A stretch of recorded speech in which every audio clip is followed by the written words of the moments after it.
Hey, it's Craig. I just wanted to let you know that you can listen to Canadian History X early and ad-free on Amazon Music, included with Prime. Hey everyone, Craig Baird here.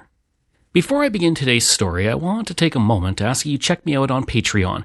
There are several tiers with great benefits, including ad-free episodes delivered early to patrons. You can also donate directly to the show at www.canadaehx.com through Buy Me a Coffee or through e-transfer at crwbaird@gmail.com. Donations help keep the show going. I've also released my first history book, Canada's Main Street, the epic story of the Trans-Canada Highway. You can find it in most bookstores in Canada and through online retailers. You can find the links for Patreon, donating, and my book in my show notes. Okay, let's get to the show. Space. The final frontier. Now, before there was Warp Drive, before there was the Enterprise, before millions of fans around the world heard the words, "Beam me up, Scotty," a Canadian lieutenant was on a watercraft in the English Channel trying his best to hold on to his lunch. He had just left England behind to be part of the largest amphibious military landing in history. As it made landfall on the French coast along a beach generals would name Juno, the gangplank went down, and as bullets whizzed by the heads of the men disembarking, it was chaos. The Canadian radio operator had no time to think beyond the mission he had to accomplish, and nothing was going to stop him. By the end of the day, he had killed 2 men, lost a finger, and cheated death. When the war ended, the man with a gift for voices had absolutely no idea he was about to become one of the most recognizable engineers in television history. I'm Craig Baird, and this is Canadian History X. This month, I continue to feature great actors who left their mark on film and TV. Today, we're tracing the incredible journey from battlefield survival to cultural icon. This is the story of James Doohan. Long before Montgomery Scott was keeping the warp drive functioning on the USS Enterprise, another Montgomery Scott was sailing Earth's oceans. He had a thirst for adventure, and he had joined the Royal Navy at 16 years old and eventually worked his way up to becoming a captain. He was often away from home for half a year and somehow found the will and the time to have 25 children with 2 wives. He was 70 years old when he had a daughter named Sarah Frances Montgomery. She grew up very religious and became involved with the Presbyterian Church, then the Salvation Army, before she found Catholicism. And through the Catholic Church, she met William Patrick Doohan. William had been trying to live up to his father's expectations, and there were big shoes to fill because Thomas Doohan was the chief constable of Belfast. William was hoping to impress him, and he became a pharmacist, dentist, and a veterinarian. And when the First World War began, he became something else, a soldier. Or he tried to. William did this for 2 reasons. One, he wanted to put as much distance between him and his overbearing and abusive father as he could. The second, soldiers had private drinking clubs and William was an alcoholic.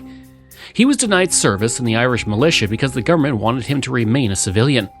And during this time, William married Sarah Frances Montgomery, and soon 2 children followed. They were named William and Thomas. And by the end of the war, the family looked for a new home because Ireland was not the place for them anymore.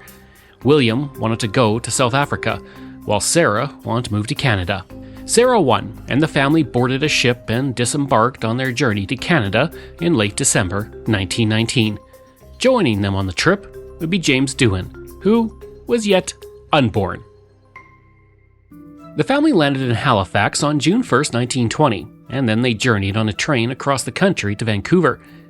James later said the journey in utero influenced his love for ships and train because James Montgomery Doohan was born on March 3rd, 1920. And after a few years in Vancouver, the family moved to Sarnia, Ontario. His father worked at a laboratory looking to find a way to separate oil from the tar sands, but unfortunately that breakthrough would be decades in the future. Regardless of how well William provided for the family, though, James didn't have a happy home life. Remember, William was an alcoholic, and despite the move from Ireland to Canada, he never stopped drinking. His father often left the home angry by some perceived slight and would return by midnight, rageful, drunk, and screaming. James's older brothers escaped his father's abuse as they were almost adults and could defend themselves. His sister Margaret was often sick and frail and thus never a target. That left the young James, who felt very small and alone in that house. In his autobiography, Beam Me Up, Scotty, he shared a time when William came home, drunk, and accused James, who was just 8 at the time, of stealing money from church. William then beat him up with a horsewhip until Sarah screamed for him to stop. But by then, James's back was so bloody and cut that even a tender touch from his mother caused him to scream in pain. It was a confusing time for the young boy, because as much as his father was a mean drunk, he could also be deeply caring. When James was around 9 years old, he contracted diphtheria. He was delirious with a fever and sweating through his clothes and bed sheets, and he had to be quarantined. And because of this, William was forced out of the house so he could continue working, but the entire time he brought James toys and other gifts. James wrote, "How tragic, really, and it took a near-fatal disease to bring out the paternal concern of my father. In a way, though, he did lose me, but it was his personality, not any disease, that drove us apart." I wonder if one of those toys was a train set. James had been born with a passion for them, except he didn't care so much for watching them run. Instead, he wanted to know how they worked. James also said he was born with a good ear for accents. Growing up, he would pick them up and walk around the house mimicking those he heard around Sarnia. His father was shocked to hear James speak in a perfect Cockney accent and wondered where his son had picked it up. His incredible gift for sound also made him a very talented singer. And before long, James was acting in school productions and developed a love for the stage because it gave him confidence and, above else, popularity. He also had a place to escape the overwhelming loneliness he felt at his unhappy home. James described it as walking barefoot on a bed of tacks. He had to make sure he never did anything to set his father off. The pressure was suffocating, and as he got older, he began to look for a more permanent escape. And that happened on September 10th, 1939, when Canada declared war on Germany. James Doohan would be running away to the front lines.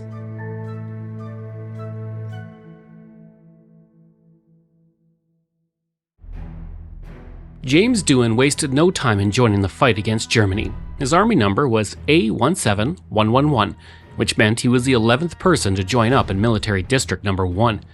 Despite the fact he was going to war, James felt relief, and he also wanted to do his part to defeat Hitler. But before he left, he went to his brother Bill's wedding. He would never miss it, after all he was the best man. And as a gift, Bill gave him a silver cigarette case, and James would take it with him to Europe. He hoped it would bring him good luck. He would be right. But first he had to make it through basic training, and 6 weeks after he enlisted, he was discussing with other recruits that the war wouldn't last long. They thought the combined power of England, France, Canada, and other allied nations would quickly push the Nazis back and force Hitler to negotiate peace. He said years later, "How could I know that I was signing away the next 6 years of my life? If I had to do it all over again, I'd do the same thing, but good Lord, the enormity of it is so daunting that it was a fortunate thing I wasn't giving it any thought." Private James Doohan was at a military camp along Lake Huron, where he was told to transcribe the entire newspaper every day into Morse code. He could do about 45 words a minute and earned a spot in the signal division of the artillery. His proficiency fast-tracked him to Europe, and he boarded a train to Halifax, followed by a 9-day journey across the Atlantic to Liverpool, England. And by now, James had realized something about army life. It was boring. The only excitement came from seeing planes approaching the convoy, which he believed to be German fighters that would relay their positions to U-boats. In reality, they were Allied planes, and the boredom continued. Upon his arrival in England, training continued, and James found diversions wherever he could. At the same time, the war was turning into a long and drawn-out affair. France, Belgium, and the Netherlands fell to Germany, and the British were pushed back to the island after the evacuation from Dunkirk. Allied forces were being tested, just as thousands of Canadian troops amassed in England to await a push into Europe to fight. James had been recommended for the officers' training school, and he couldn't have been happier. He would be one of 500 candidates to be tested for their psychological aptitude and general knowledge and a psychiatric exam. Of the 60 selected, James had one of the highest scores. As an officer in training, he went through 6 months of training where he learned everything from artillery to driving a tank. and when he finished, he was promoted to lieutenant and was assigned as the aide-de-camp to the 2nd Corps General. However, James was once again bored. Soon after, he asked for a transfer. He was sent to the 13th Field Regiment, a tight force from Regina, Calgary, and Edmonton, and once he arrived, he was immediately challenged by the men. Getting their respect would be tough, and getting the respect of the men was going to be a challenge. The men knew each other from home, some were family friends, so whenever James gave an order, they would often go over him to higher-ranking officers they knew and have his orders reversed. He complained to the colonel, and he was sent to a new regiment where the same thing happened. Now, James didn't want to ask for another transfer, so he took matters into his own hands. Remember, James was an excellent soldier. He'd gone through special training and graduated at the top of his class. So one night, while the regiment slept, he snuck past camp guards to put tape over the tank's periscope. The next morning, he assigned one soldier that had been particularly insubordinate to tank training. The soldier, who was named Corrigan, climbed inside. James asked if he was ready, to which Corrigan arrogantly replied that he was. So James asked him to take a hard left. Corrigan hesitated. He couldn't see. If he had inspected the tank as he should have, he would have discovered the tape over the periscope, and because he hadn't, James was about to teach him a lesson. He forced Corrigan to blindly drive the tank while James gave him directions. That included navigating through morning traffic. This went on for 4 hours. Then James ordered the tank to stop while he took a nap and made Corrigan wait. And when he was ready, James easily drove the tank back to base blind while following Corrigan's instruction. It was an impressive feat, and upon his return, he reprimanded the guards he had snuck past the night before just for good measure. And from then on, the men fell in line. Which is good, because together, they'd be facing the largest seaborne invasion in history. When James enlisted to fight in the Second World War, he did it in part to escape his alcoholic and abusive father. He thrived as a recruit and now had gained the respect of his men. But he had yet to see action. He had mostly been bored. That would soon come to an end because his first sight of combat wasn't a skirmish in a farmer's field. Instead, in early June 1944, James was on an airfield looking at 10,000 Canadian troops in front of him. Field Marshal Bernard Montgomery walked past to inspect them as James yelled for them to stand to attention. Every soldier snapped to his command, and Montgomery commented that he had a good voice. For James, it was one of the greatest moments of his life. The men then boarded a ship and waited in the English Channel for word. Meanwhile, James played craps and won $5,000. And as the hours ticked by, it dawned on him that there was a good chance he would never get to spend that money. He said, "Each minute stretched out to an ungodly amount of time. The shore was tantalizingly near. Sooner or later, you reach the point where you want to stop thinking about it, anticipating it. You just want to get out there and do the damn job." Finally, James and the 33 men under him were given the order. It was go time on Operation Neptune. They climbed down into a landing assault craft and set off. In James's breast pocket was a cigarette case his brother had given him as a gift. On his hip was a pearl-handled .38 Smith & Wesson. And as the landing craft bounced on the choppy seas, James issued orders to the pilot to ensure they landed safely and avoided German hedgerows. The pilot ignored most of what James said. This situation was life or death, and there was no time for insubordination, so James pulled the Smith & Wesson from his hip and pointed it at the pilot's head. If he disobeyed him, it would be the last thing he did on this earth. The pilot followed orders as they neared the beach. The waves crashed over the men as James saw their boats fall under their power. He ordered the men to lie down to weigh down the landing craft and shift its center of gravity. As they successfully made landfall, the men poured out of the boat as the Germans unloaded on them. James hit the beach and thought, "My God, this is it. It's been 5 years and I am in the war. I am in the damned war." For James and his men, 70 meters into the beach felt like 700. Once they finally reached cover, James saw 2 Germans in a tower and ordered they be taken out. His man missed, so James took the rifle to take the shot. The first bullet missed, the second took out 1 German, and his third bullet took out the other one. He said, "I'd never shot a living being before, but it was the job. You had to do the job. I swear to you, you never thought of anything other than getting the job done." The men then continued on to their position and secured it. James was just one of 14,000 Canadians on the beach that day. He would become known as D-Day. The operation began the liberation of France and the rest of Western Europe and laid the foundations for the Allied victory on the Western Front, but the Canadian side often gets ignored in the larger story of that fateful day. Their landing was given the name of Juno Beach, and because of soldiers like James, Allied forces were able to get a foothold on Normandy, and the Canadians were integral to the inland advance, and by nightfall, the battle had come to an end, and James walked back to his command post. As he stepped around a shell hole, he was knocked off his feet and fell in, and he tried to make sense of what just happened. Then, he looked down at his hand and saw blood pouring out of his middle finger. He felt nothing as the adrenaline coursed through him, but the pain would come later. James got up and went to the regimental aid post for treatment. The medic bandaged 3 bullet holes in his middle finger and asked James about his leg. James looked down in surprise to see he was bleeding from above the left knee. Then he looked down at his shirt and saw another bullet hole in his chest. No amount of adrenaline would have kept him alive. He should be dead. James couldn't understand how he was standing. He gingerly inspected the shirt, expecting the worst, and instead of blood, he pulled out the cigarette case his brother had given him. A bullet had hit the case, which was just 10 centimeters from his heart. It was a miracle and something that could have been written for the screen, but it happened to him. Now, for years, James thought that he had been shot by a German. In fact, we now know that it was likely friendly fire from a jittery Canadian guarding a post. But because of his injuries, James was back in England soon after D-Day. His leg wound healed, but the middle finger could not be salvaged.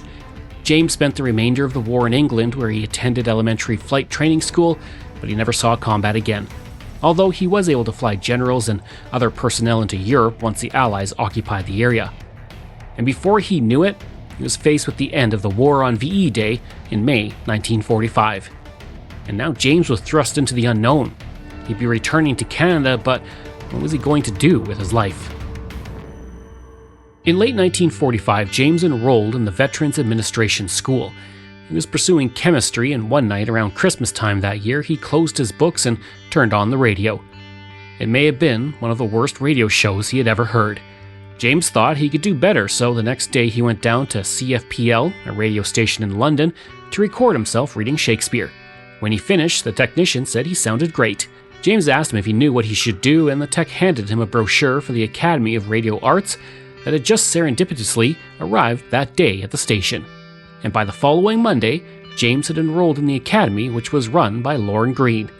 The Canadian actor would go on to become Ben Cartwright on Bonanza, and I covered his life in an episode from 2024, so be sure to check it out. Now, James was under his tutelage for 6 months and then got a full scholarship to the Neighborhood Playhouse School of the Theatre in New York City. The acting school was founded in 1915 and has since become one of the most influential training grounds for actors in the United States. Alumni include Christopher Lloyd, Gregory Peck, and fellow Canadian and King of Kensington, Al Waxman. But before he left, James finally confronted his father. He had survived the largest seaborne invasion in history, so he was no longer scared of the man that had tormented him for so many years. For hours, James unloaded and raged about how the alcoholism had hurt the family and pushed his children away. His father said nothing, and even though tears streaked his face, James walked out satisfied. He never saw his father again. James Doohan arrived in New York City in 1947, and during the summer he performed at the Maverick Theatre in Woodstock, New York alongside future Oscar winner Lee Marvin. And with each play he performed with the Neighborhood Playhouse, his confidence grew as he realized he had more to give than accents, although he still was really good at those. During his second year, a man walked in that would change James's life forever. He was the latest graduate of the Academy of Radio Arts back in Canada, and you might recognize his name, Leslie Nielsen. James immediately struck up a friendship with the fellow Canadian who loved a good practical joke. Now, Nielsen had started his career as a serious actor and would go on to appear in everything from Forbidden Planet to Columbo, before uttering the iconic line, "I am serious, and don't call me Shirley," in the comedy Airplane in 1979. And that's when the world discovered that Leslie Nielsen was a skilled comedian. But that was never a surprise to his friend James Doohan. He said, "It shocked no one who had put up with his practical jokes back before it was stylish to laugh along with them." The two only shared James's second year at the Playhouse because his scholarship would soon come to an end in 1949, and that's when he made another big life decision. He got married. James had met Janet Young while he was enrolled at the Playhouse, but soon after their wedding he had regrets, and I'm not exaggerating. He wrote 10 days into the union they should have annulled it, but neither considered it a possibility. Instead, they remained together and had 4 children, but James considered the marriage a disaster, so he kept busy with work. He shuffled constantly between Toronto, Montreal, and New York City. One day he could be playing a waiter on the American television show Somerset Maugham Theatre series. The next he could be Ranger Bill in the Canadian version of Howdy Doody. At one point he crossed paths with his future co-star William Shatner when they were both cast on the CBC TV show Space Command. All of this work helped him develop a reputation as a versatile actor because over the course of those first few years, James appeared in approximately 4,000 radio programs and 450 television episodes. And in the late 1950s, he took the advice of his friend Leslie Nielsen and moved to Hollywood with his family, where his career continued to flourish even as his marriage was falling apart. James eventually moved into a hotel. When Leslie found out, he insisted that James move in with him and his wife Sandy. To repay him, James helped him renovate the home, and sometimes fellow Canadian Robert Goulet would come over to help as well. Now at the time, Leslie was a rising star while Robert was a few years away from stardom. And while James knocked on the wood, awaiting his moment in the spotlight. Or should I say, beam.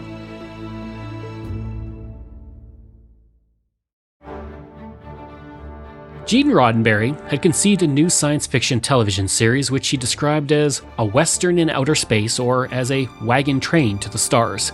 Now, it was heavily inspired by Jonathan Swift's highly influential novel Gulliver's Travels, and he envisioned it as both an adventure show and a morality tale. Star Trek would be like nothing else on TV. Set 300 years in the future, humanity traveled the galaxy with other races in the name of science and understanding. Earth was a paradise where poverty, war, disease, and many of our modern ills had been vanquished. Roddenberry saw what humanity could be if they left their violent ways behind. His show would follow the voyages of the USS Enterprise on its 5-year mission to explore strange new worlds and to seek out new life and new civilizations, to boldly go where no man or no one has gone before. But when they shot the pilot episode in 1965, one crew member was missing. Scotty was not in engineering. It was titled The Cage, and NBC executives hated it. For one thing, they didn't like that the first officer of the ship was played by a woman, Baird, and they also thought it was too slow, too intellectual, and too cerebral. Despite their criticisms, executives saw potential and ordered a second pilot, and the only character kept was Leonard Nimoy's Spock. Norway Productions and Desilu Productions, that's right, Lucille Ball's and Desi Arnaz's company, produced the series from September 1966 to December 1967. For this new pilot, titled Where No Man Has Gone Before, they introduced new characters. Dr. McCoy, Sulu, Uhura boarded the Enterprise alongside William Shatner as Captain James T. Kirk. And he wouldn't be the only Canadian aboard, because for the role of Scotty, the ship's new chief engineer, well, there was James Doohan. Now, he got the role thanks to his friendship with the episode's director, James Goldstone, and almost as soon as he was cast, he was given a great deal of input, right down to the character's name, which was inspired by his grandfather, which he named him Montgomery Scott. James also told Gene Roddenberry that all the best engineers were Scottish. He had so much input, he said 99% of Scotty was James Doohan, and 1% was the accent. However, his future on the Enterprise wasn't guaranteed. After they shot the pilot, Gene Roddenberry sent James a letter saying they wouldn't need an engineer in the series. James's agent made such a fuss that Gene roped James back into the series. Now, at first he was a semi-regular role, but soon Scotty was a fan favorite and became a full-time member of the cast. Eventually, he even got to sit in the captain's chair, if ever briefly. That's partly because no one loved the Enterprise as much as Scotty. James's character took a paternal attitude to the ship and protected it at all costs, even as Captain Kirk brought the ship and crew to the brink of danger week in and week out. But Scotty worked miracles. You need more power to the engines? He found a way. Klingons attacking and need a boost to the shields? Scotty is on it. In a sticky situation on a planet? Contact Scotty to get you the hell out of there with the transporter. So much so that you can still use the phrase, "beam me up Scotty" today. But this might be the Mandela effect. That's when we remember an event differently from how it actually happened. They are false memories because while Scotty was on Star Trek, no one ever said that phrase on the show. Characters said, "Scotty, beam us up," or "beam me up," but never "beam me up, Scotty," even though it became the title for James Doohan's autobiography. Another thing that viewers may not remember is James's missing finger. Throughout the run of the show, he hid his wartime injury by pressing buttons with his opposite hand or hiding his hand behind an armload of tribbles. But Star Trek was a revolutionary show, and James Doohan was in for a hell of a ride. He was going to be part of the inspiration for our world today. Martin Cooper was inspired by the communicator in Star Trek to develop a similar device, and the cell phone was born. Siri, or Alexa, heavily influenced by the Enterprise's computer. The Universal Translator, not just science fiction anymore. You have one in your pocket. Replicators? We're slowly getting there as 3D printers are a basic version of what they had on the Enterprise.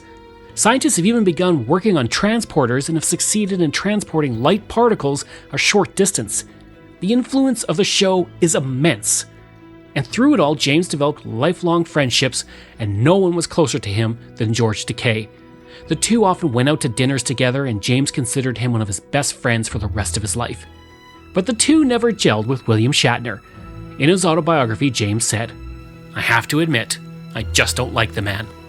And Takei has been pretty open about his dislike for Shatner in the press, although he often still adds in compliments for the actor's talents. For the show's third season, NBC planned to move Star Trek to Mondays in the hopes of increasing its audience after the enormous letter campaign had surprised the network. Instead, they moved the show to 10 p.m. on Friday night, which went against its younger audience. Roddenberry was frustrated and complained that if the network wants to kill us, it couldn't make a better move. By season 3, William Shatner had felt that the main characters had become more compromised or exaggerated, and the storylines more improbable, and by then the show was also hindered by budget cuts. Nichelle Nichols described it as an intentional effort to kill off Star Trek. Which they did after 79 episodes when NBC canceled the show in February 1969, despite fans' attempts at another letter-writing campaign. In 2011, the decision to cancel Star Trek by NBC was ranked number 4 on the TV Guide Network special, 25 Biggest TV Blunders. Regardless, though, James was now out of work. And after Star Trek, roles became rare because he had been typecast as Scotty, and viewers didn't want to see him as anything else. After filming 2 episodes of Daniel Boone in 1969-70, he appeared as a guest star in 3 other shows in 1971 and 2 episodes of Marcus Welby, MD, in 1972, but he couldn't break through. Thankfully, in 1972, the Program Corporation of America sent him a letter and said they were getting a lot of calls from people who wanted to hear from him. James hadn't been on the screen as much, but he became a hot commodity on stage as audiences jammed auditoriums to hear tales of Star Trek from Scotty. He said, "If Star Trek was going to constrict my acting career, at least it was giving me something back as well." The 70s became the leanest years of his career, but those college and university appearances kept the bills paid and his family fed. James called it a godsend. And along with speaking tours, James started to appear at Star Trek conventions. Interacting directly with fans was exhilarating, frustrating, and sometimes unnerving. Many gave him letters or little gifts that he would put in a pile to be shipped home. Some were too big to make the trip.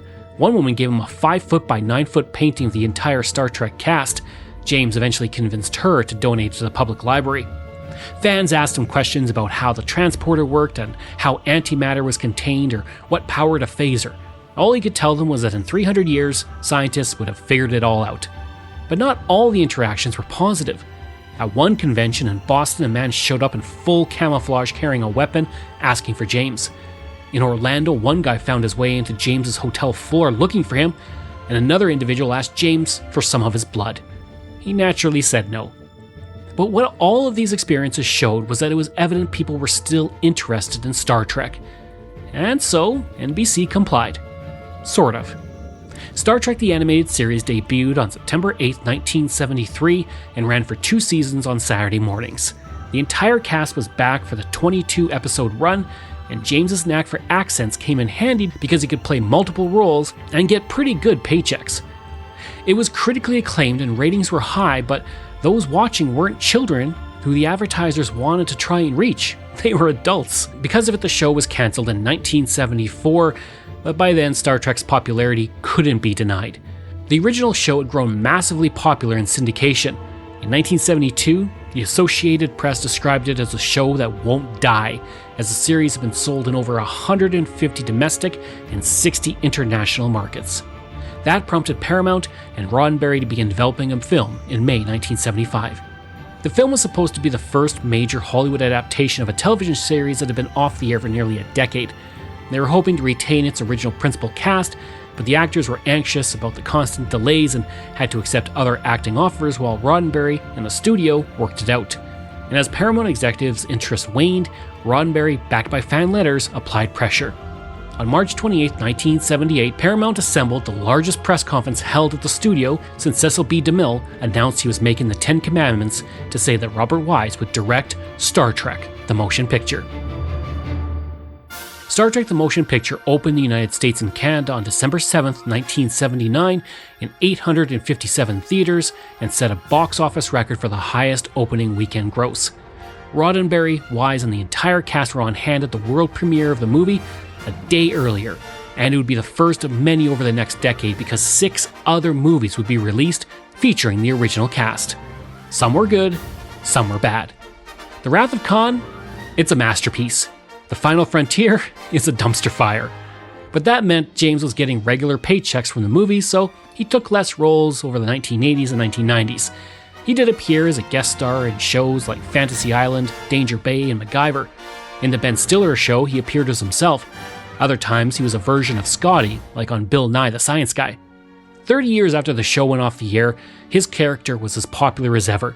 He was so beloved that fans wanted him to return to the role, and in 1992, he appeared as Scotty on Star Trek The Next Generation.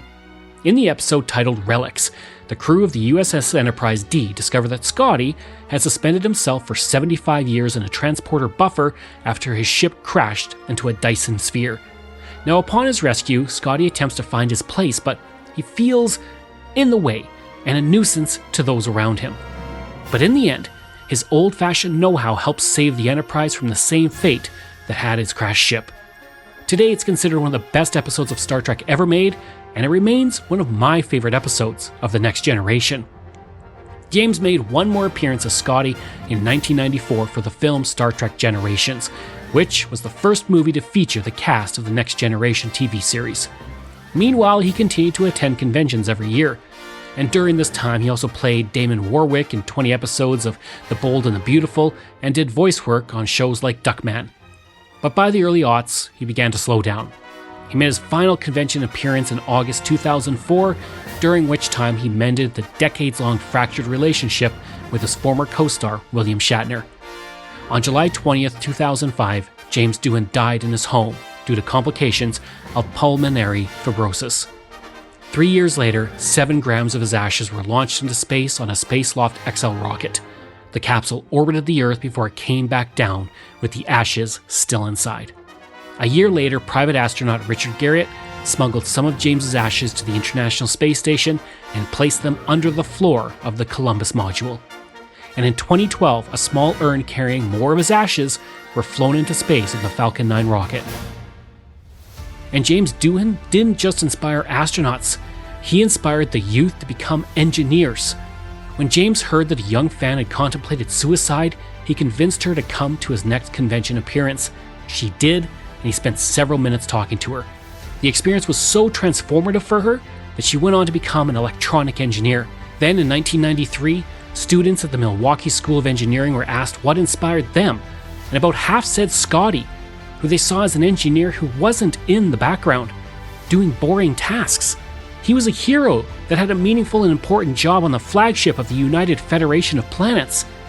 He had a passion for what he did, and that helped fuel a passion in future generations. And because of it, James Doohan was given an honorary Doctor of Engineering by the school. In his final public appearance in 2004, when he received a star on the Hollywood Walk of Fame, Neil Armstrong, the first man to walk on the moon, shook hands with Doohan and said, "From one old engineer to another, thanks, mate." Not bad for a guy from Sarnia who stormed the beaches on D-Day and then took to the stars to help humanity explore the galaxy.